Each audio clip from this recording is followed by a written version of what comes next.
You have felt its presence. It is the thought that wakes you in the deep darkness of the night, long before the first light of dawn. It is the weight that settles on your chest as the sun rises, a familiar heaviness that has become a reluctant companion to your morning. It is the echo that follows you through the day, the whisper that interrupts your moments of laughter, and the shadow that stretches long across your evening peace. This is the problem that will not let you go. It does not drift away like a passing cloud, nor does it fade with the setting sun. It is stubborn, persistent, and its grip on your heart is unyielding. You have prayed for its departure, sought counsel for its removal, and exhausted your own strength trying to push it out of your life. Yet, every morning, it is there, waiting for you.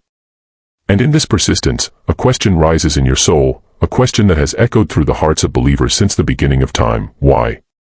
Why does this difficulty cling to you like a second skin? Why does it refuse to be silenced by your pleadings or defeated by your efforts? In your frustration, you may be tempted to see this persistence as a curse, a sign of divine displeasure, or a cosmic mistake. But I ask you today, with all the certainty of one who has journeyed through his own valleys of sorrow, to reconsider. What if the problem that refuses to let you go is not an enemy to be vanquished, but a teacher to be heard? What if its persistence is not a sign that you are forgotten, but a sign that you are being prepared? For when you look at the lives of the greatest men and women in the history of faith, you will find that it was not their moments of peace that defined them, but their periods of profound trial. Consider the one who was thrown into the well by his own brothers. His problem did not leave him in the darkness of that pit, it traveled with him to the slave market, to the house of a high official, and even to the prison cell. It remained until it had refined his character and elevated his station to a kingship he could never have imagined. His problem did not leave him, it graduated him. Consider the one who was cast into the deep, swallowed by the darkness of the ocean and the belly of a great fish. His problem did not release its hold on the surface of the water, it surrounded him in that suffocating darkness. It stayed with him until he understood that the only anchor in the storm was the rope of sincere supplication, a rope that pulled him from the depths to a shore of renewed purpose. His problem did not destroy him, it delivered him. And consider the ultimate example, the one who faced persecution so relentless that he was driven from his home, pelted with stones, and forced to seek refuge in a mountain cave with his dearest companion. His problem did not abandon him, it pursued him into the very crevices of the rock. And it was in that cave, with the enemy at the very mouth of the entrance, that the greatest miracle of tranquility descended, a divine serenity that could only be found when your back is against the wall and your trust is with the Lord of the heavens and the earth. His problem did not overwhelm him, it unveiled his station. So, look at the problem that will not let you go. It is not an accident. It is a deliberate appointment. It is a sign that you are in training for something great. It is the dawn before the light. It is a narrow path that leads to a panoramic view. It is a deep, silent ocean where the only pearls are forged. It is your companion because the journey you are on requires a companion of this caliber. This persistent problem is not your punishment, it is your preparation. It will not leave you because it has not finished its work in you. And you will not be free of it until you have fully embraced the lesson it carries. This is the moment to stop fighting the gift that comes wrapped in grit. This is the moment to look this relentless challenge in the face and ask, not for its removal, but for its meaning. For when you find the meaning, the struggle itself transforms into strength, and the problem that would not let you go becomes the very proof that you were chosen to rise. The uninvited guest. This is the first and most crucial lens through which we must view the problem that refuses to release its hold upon us. We must strip away every illusion of coincidence or cosmic carelessness and recognize that this persistent difficulty has not stumbled into your life by accident. It has not wandered in through an open window while you were distracted. No, it has arrived with intention, and it has knocked upon the door of your heart so many times, with such unwavering regularity, that the very threshold of your patience has begun to wear thin. You have heard its knock in the stillness of the early morning, felt its presence in the quiet moments before sleep, and sensed its shadow falling across your happiest hours. And yet, you have continued to treat it as an intruder, as a burglar come to steal your peace, as an enemy to be driven out with force and frustration. But what if this uninvited guest is not a thief at all? What if it is a messenger bearing a letter you desperately need to read, a letter that contains the very instructions for your survival and success? The problem's refusal to leave is not evidence of its stubbornness, it is evidence of its necessity. It remains because you have not yet opened the envelope. It remains because you have not yet recognized its face. Think deeply upon this, when an unexpected visitor arrives at your home and you treat them with suspicion, coldness, and outright hostility, they will naturally become defensive, their presence will become awkward, and they will linger in a state of unresolved tension. But if you were to greet that same visitor with warmth, with curiosity, with an open heart and a willingness to listen, the entire dynamic shifts. The visitor softens, explains their purpose, delivers their message, and eventually departs, leaving you enriched by the encounter. Your persistent problem operates in exactly this manner. You have been fighting it, resenting it, exhausting yourself in a futile battle to push it out the door. And in doing so, you have only strengthened its resolve to stay. It is clinging to you because you are clinging to your resistance. It is holding on because you are holding on to your fear. The first keynote teaches us that we must cease our warfare against this uninvited guest and instead extend to it a seat at our table. We must stop asking, "How do I make this leave?" and begin asking, "What are you trying to show me?" This is not passive acceptance, this is active engagement. This is the courage to look into the eyes of your difficulty and see beyond its terrifying exterior to the hidden treasure it carries. The problem that will not let you go is a sign that you are being summoned to a higher level of consciousness, a deeper level of faith, and a more profound level of trust. It is a sign that the easy road has ended and the road of transformation has begun. The Prophet himself, upon whom be peace, faced a relentless opposition that pursued him from Mecca to Medina, from the battlefield to the cave. It did not leave him because his mission was not yet complete. It stayed until he had delivered the message, until he had established the community, until he had shown the world what unshakable faith looks like. His uninvited guest became his greatest teacher. And so, your uninvited guest is your teacher as well. It is not a curse but a curriculum. It is not a punishment but a preparation. It will stay until you learn what it came to teach. It will persist until you extract from it the gold that lies buried beneath its heavy weight. Stop running. Stop hiding. Stop fighting. Turn around, face your visitor, and say, "Come in. Sit down. Tell me what you have come to tell me." And in that moment of courageous welcome, you will find that the visitor who seemed so menacing is actually the very key that unlocks the door to your liberation. The reflection in the rough water. This is the second profound truth that we must internalize if we are to navigate the relentless presence of our persistent problem. Imagine for a moment a still, clear lake, its surface like polished glass, reflecting the sky above with perfect fidelity. You can see your own face in it, undistorted, familiar, comfortable. But then imagine that same lake when a fierce wind stirs its waters, when waves rise and fall, when the surface becomes churned and turbulent. The reflection is now shattered, fragmented, unrecognizable. You see not a clear image of yourself, but a distorted, dancing, almost grotesque version of your own features. This is the nature of the problem that will not let you go. It is the rough water that agitates the calm surface of your life, and in that agitation, it reveals to you a reflection of yourself that you have never seen before. In times of ease, when your life flows smoothly and your prayers are answered swiftly, you may believe you possess great patience, deep faith, and unshakable trust. You may think of yourself as a person of strength, of resilience, of unwavering conviction. But these are merely the reflections of calm water, flattering and easy to look upon. They do not reveal the truth of your character, they reveal only your potential, your untested claims. It is only when the rough water comes, when the winds of hardship blow and the waves of difficulty crash against the shores of your soul, that the true reflection emerges. And this reflection is often difficult to behold. The problem that refuses to leave you is a mirror that will not allow you to look away. It shows you your impatience, your anger, your despair, your doubts, your hidden fears, and your secret weaknesses. It exposes the places where your faith is thin and your trust is fragile. It reveals the cracks in your foundation that you never knew existed. And this revelation is not a punishment, it is a mercy. For how can you repair a crack that you cannot see? How can you strengthen a weakness that you refuse to acknowledge? How can you deepen a faith that has never been tested?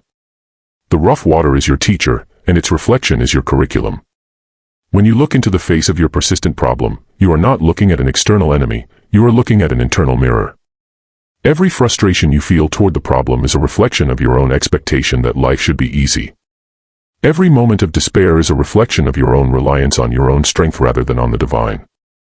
Every attempt to escape is a reflection of your own discomfort with the growth that is being demanded of you.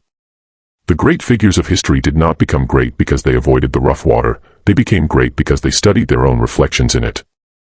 The one who was thrown into the pit saw in that darkness his own jealousy and pride, and he emerged with humility.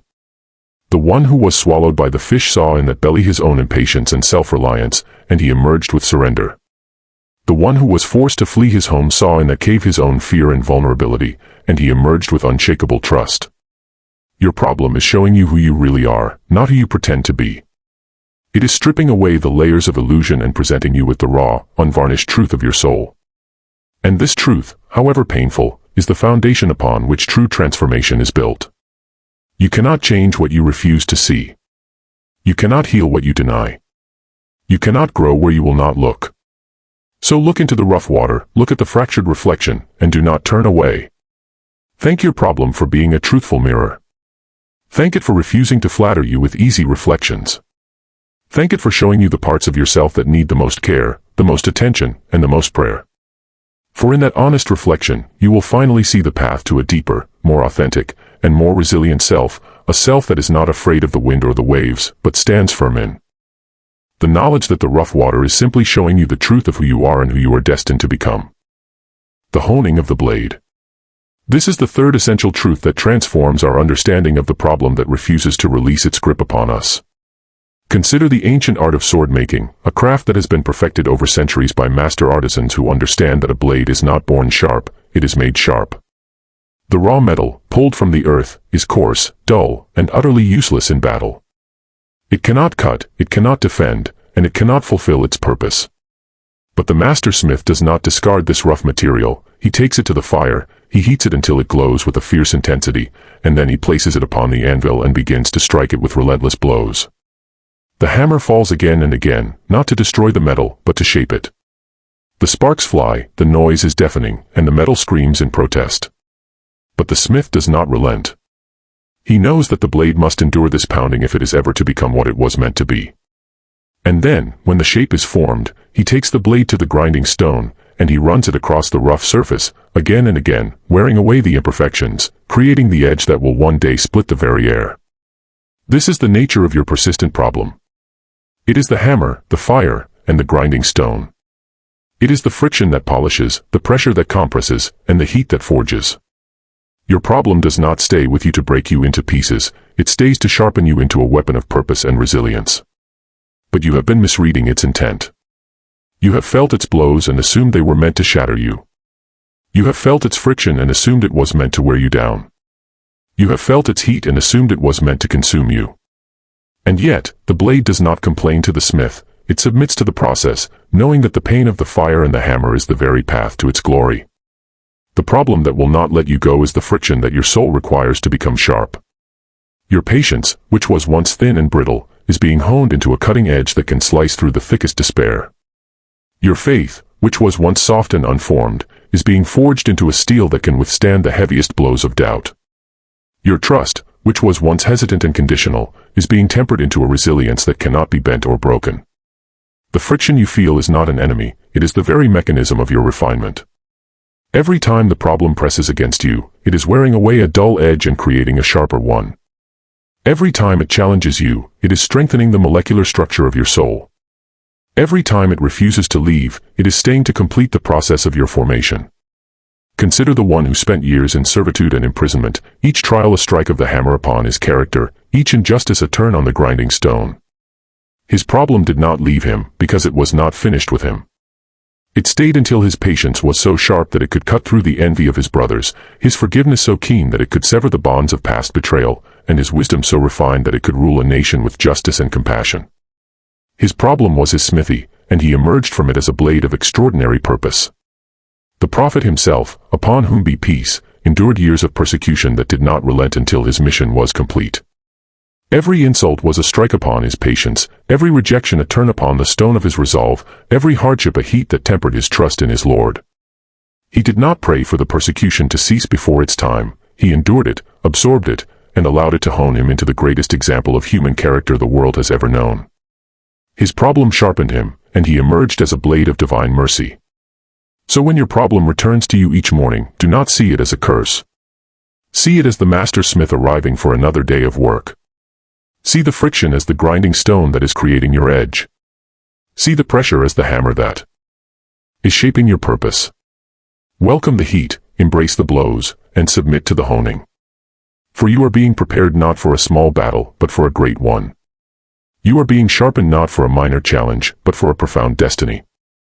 The blade does not question the smith, and the soul should not question its trials.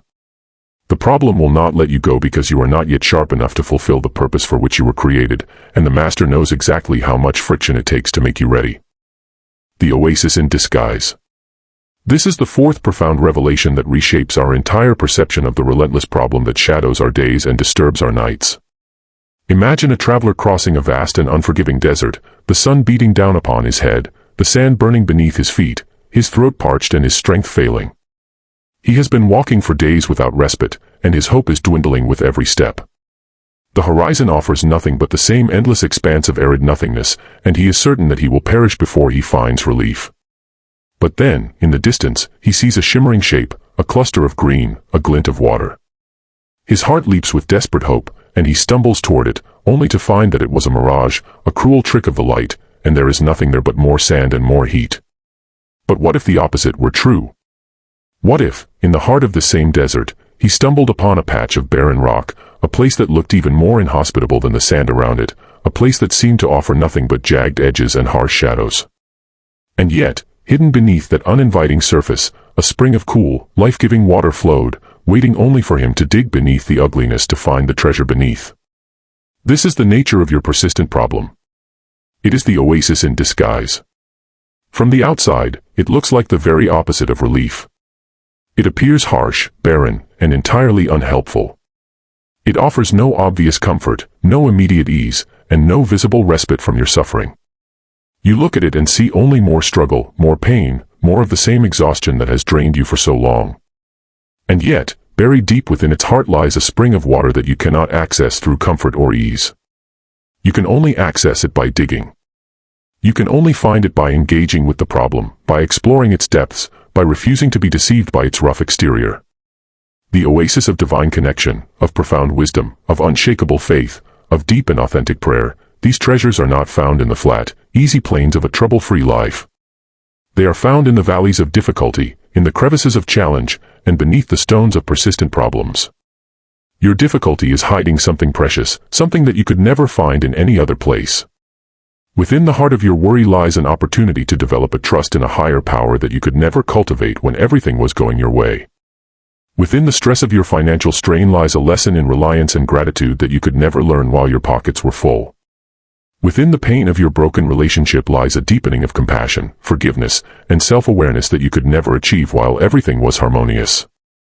Within the loneliness of your isolation lies a space for profound self-reflection and an intimate connection with the divine that is impossible in the midst of crowds and noise.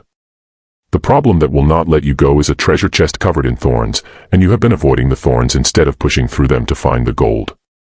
The one who was cast into the pit found, in that darkness, a prophetic dream that would one day save an entire nation. The one who was swallowed by the fish found, in that suffocating belly, the most powerful prayer of surrender that has ever been uttered, a prayer that became a lifeline for believers for all time. The one who was driven into the cave found, in that cramped and perilous refuge, the divine tranquility that descended like a blanket of peace, a peace that was deeper than any he had known in the comfort of his home. Their problems were their oases, and they found the water because they were willing to dig. They were willing to stay with the difficulty, to press into the challenge, and to refuse to flee from the appearance of barrenness. Your problem is not a mirage that offers nothing but disappointment. It is an oasis that offers everything, but only if you will stop running past it in search of an easier way. Stop looking for relief on the surface. Start digging beneath the surface. In the heart of your struggle lies a spring of wisdom, a spring of strength, a spring of proximity to the divine that you have never tasted before. Your problem will not let you go because it is guarding that spring for you, and it will not release its treasure until you have proven that you are willing to go deep enough to find it. The divine purpose. This is the fifth and final truth, the capstone that holds together everything we have explored, and it is perhaps the most transformative understanding of all. It asks us to step back from the immediacy of our pain, from the suffocating closeness of our struggle, and to look at our persistent problem from the highest possible vantage point, the vantage point of the one who created the heavens and the earth, who knows what lies in the depths of the oceans and the secrets of the stars, who has written the destiny of every soul before the first breath was drawn. From this vantage point, there are no accidents, no random events, no meaningless suffering, and no purposeless pain. Everything that arrives at your door, everything that knocks upon your heart, and everything that refuses to leave your life has been permitted to reach you for a singular and profound reason. Your problem persists because it has a purpose, and it will not release you until you have extracted from it the very thing you were sent here to learn. Consider the farmer who sows seeds in his field. He does not expect the harvest to appear overnight. He knows that the seed must be buried in the darkness of the soil, that it must endure the pressure of the earth above it, that it must be soaked by rain and scorched by sun, and that it must push through the surface with agonizing slowness before it can bear fruit. The farmer does not dig up the seed in frustration. He waits, he waters, he trusts the process because he knows the purpose. The seed was not planted to remain a seed, it was planted to become something far greater, something that would feed others and perpetuate life. Your problem is the soil in which your purpose is planted. It is the darkness and the pressure that are necessary for you to push through to the surface and bear the fruit that you were created to offer the world. But you have been treating your problem like a weed to be uprooted rather than a seed to be nurtured. You have been trying to escape the soil instead of growing through it. And so the problem stays, not because it is cruel, but because it is faithful. It stays because its work in you is not yet complete. It stays because the fruit has not yet ripened. It stays because you have not yet become the person that this problem was sent to mold you into. The divine purpose behind your persistent difficulty is not hidden from you, it is written in the very contours of your struggle. Perhaps you are being prepared for a role that requires immense patience, and so the problem is teaching you patience. Perhaps you are being prepared to comfort others who suffer, and so the problem is teaching you the depths of suffering so that your comfort will be authentic. Perhaps you are being prepared for leadership, and so the problem is teaching you humility. Perhaps you are being prepared to be a source of guidance, and so the problem is teaching you dependence on a wisdom greater than your own. The problem is tailor-made for your purpose, and your purpose is tailor-made for you. The great figures of history were defined not by the absence of problems, but by the profound purposes that their problems revealed. The one who was sold into slavery was being prepared to save his family and an entire nation from famine. The one who was cast into the sea was being prepared to deliver a message of repentance to a city of thousands. The one who was persecuted and forced to migrate was being prepared to establish a community that would change the course of human history. Their problems were not obstacles to their purpose, they were the very path to it. And the same is true for you. Your problem will not let you go because it is the vehicle of your destiny. It is the curriculum of your soul. It is the furnace of your refinement. It is the key to your liberation. Stop asking for its removal and start asking for its meaning. Stop praying for escape and start praying for understanding. When you see the purpose, the pain loses its power. When you understand the lesson, the struggle becomes a teacher. When you embrace the divine design, the problem transforms from a prison into a platform. Your problem is not an obstacle to your destiny, it is the very door through which you must walk to reach it.